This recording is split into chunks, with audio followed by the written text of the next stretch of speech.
Doctor Zakir Naik আপনাদের পেশার মানুষ, কিন্তু তিনি চেয়ার আমাদেরটা দখল করে বসে আছেন, হুজুরদের চেয়ার দখল করে বসে আছেন।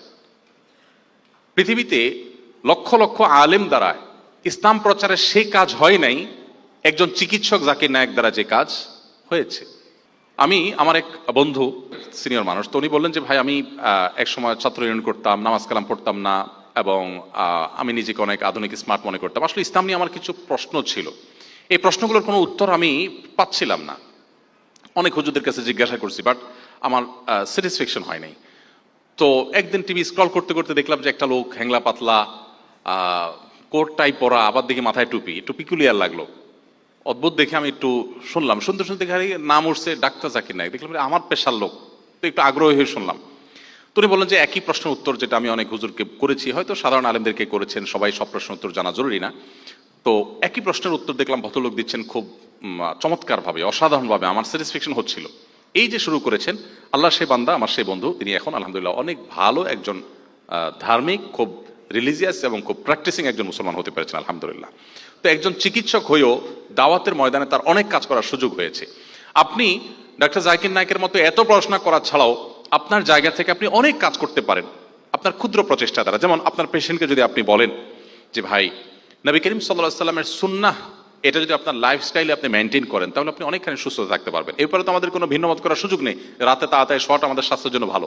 আপনারা কি ভিন্ন কিছু বলেন নাকি?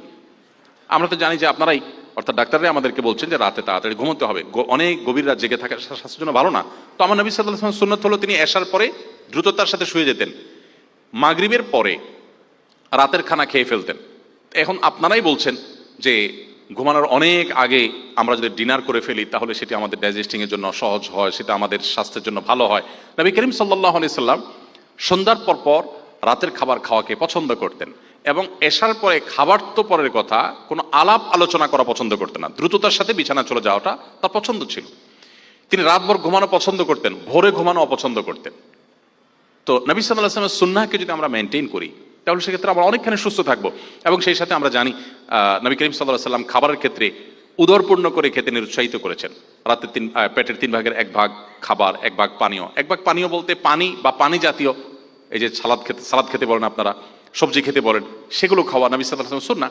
তাহলে সুন্নাহ লাইফস্টাইল যদি কেউ মেনটেন করে তাহলে সেক্ষেত্রে তিনি এমনিতেই সুস্থ থাকবেন, বা আল্লাহ তাআলা তাকে অনেকখানি সুস্থ রাখবেন।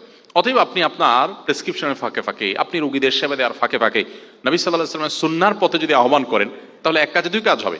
আপনি হয়তো একই কথা বলছেন, বাট ধর্মীয় পার্সপেক্টিভ থেকে বলছেন না।